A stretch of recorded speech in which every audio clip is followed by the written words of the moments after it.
20 ans plus tard, je me retrouve avec l'une des personnes que j'ai filmées il y a 20 ans pour faire ce film, Jon Stewart, qui est ce soir parmi nous, au 1, 2, 3, 4e rang, à l'extrême tout là, à droite.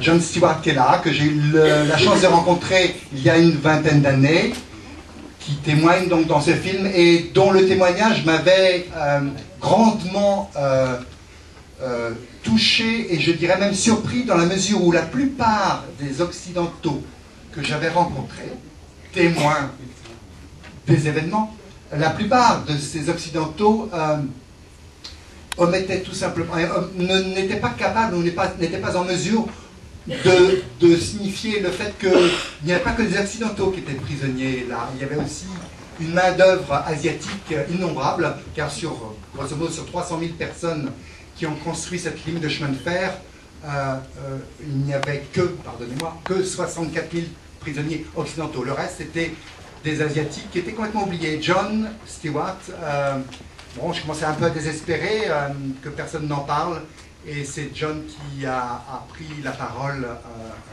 pour moi dans leur nom. Et j'étais très touché qu'il le fasse. Et puis, ben, nous sommes restés en contact. Et ce soir, pour moi, c'est plutôt magnifique parce que Jon Stewart est là. Et s'il vous plaît, faites-moi le plaisir d'applaudir Jon. Eva Veil, qui est donc psychanalyste à la SPP et qui s'occupe à la fac d'histoire et également à la SPP de la représentation mentale des traumatismes, spécialement de la Shoah, mais également de tous les traumatismes collectifs. Donc elle pourra nous... Ah bon, je pensais que c'était intéressant d'avoir un commentaire par rapport aux images. Jean-Philippe Bourdelle, qui est neurologue et qui a travaillé avec nous sur la mémoire autobiographique. Et puis, bon, voilà, Anaïs Favel, qui est neurologue et psychanalyste. J'avais oublié. Voilà, donc, et Serge, bon, je voulais aussi avoir la discussion par rapport donc à la représentation. Et par rapport aux images, on a vu toute une série d'images quand même dans ce film, à la fois les graphiques, enfin les dessins de ce prisonnier, qui nous donnent une perception tout à fait différente des images d'archives.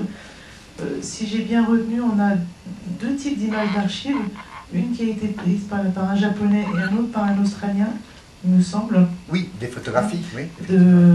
Donc c'est aussi une représentation sous deux volets différents.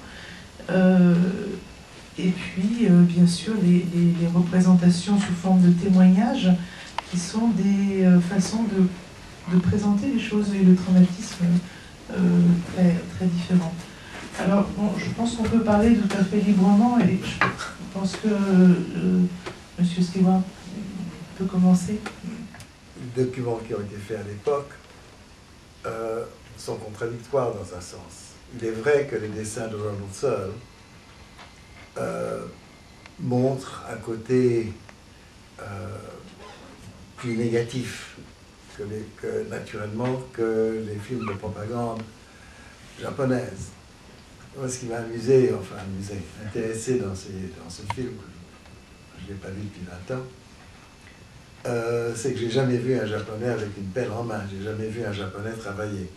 Et pour le film, naturellement, les Japonais travaillaient, puisque le film était destiné aux populations de l'Asie, pour montrer que l'Asie, comme ils disent dans le film, l'Asie était unie pour la reconstruire après les plans. Et puis il y avait naturellement les rapports des anciens prisonniers. Et là, on voit, c'est très intéressant pour moi parce qu'on avait un ou deux officiers et le reste c'était des hommes de troupe. Et la différence de perception de ce qui se passait entre les officiers et les hommes de troupe était très différente, surtout parmi les Anglais, où la caste, le problème de caste était beaucoup plus considérable que chez les Australiens, et ce qui a causé parmi les Anglais beaucoup plus de morts que parmi les Australiens, qui étaient du point de vue social, beaucoup plus unis, il y avait une entraide, il y avait de la compassion, et ils étaient plus forts physiquement, parce qu'ils avaient une vie, ce n'étaient pas des urbains, des gens de la campagne, beaucoup plus rudes. Mais c'est surtout le côté social qui m'a beaucoup intéressé. Et de ce côté-là, les indigènes, enfin les Asiatiques, qui n'avaient aucune structure militaire ou sociale, qui étaient complètement atomisés, sociales, ont beaucoup plus souffert. Alors, il y avait ces catégories de souffrance. Plus on était organisé, moins on souffrait. Donc, les Australiens étaient les meilleurs. Les Asiatiques étaient les pires.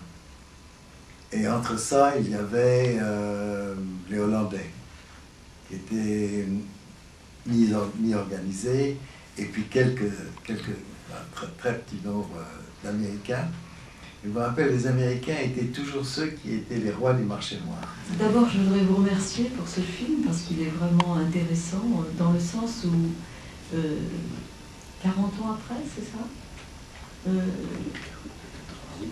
40 ans après, il fait intervenir dans une post-histoire comme témoins participants des participants à la fiction, enfin à quelque chose de romancé qui a été Le Pont dans la rivière Kwai, que probablement on a tous vu. Moi je l'avais vu à l'époque comme tout le monde, je l'ai revu, c'était pas du tout comme dans mon souvenir, ce qui est déjà une première indication sur le travail de la mémoire telle qu'elle reconstruit. Mais donc de faire intervenir des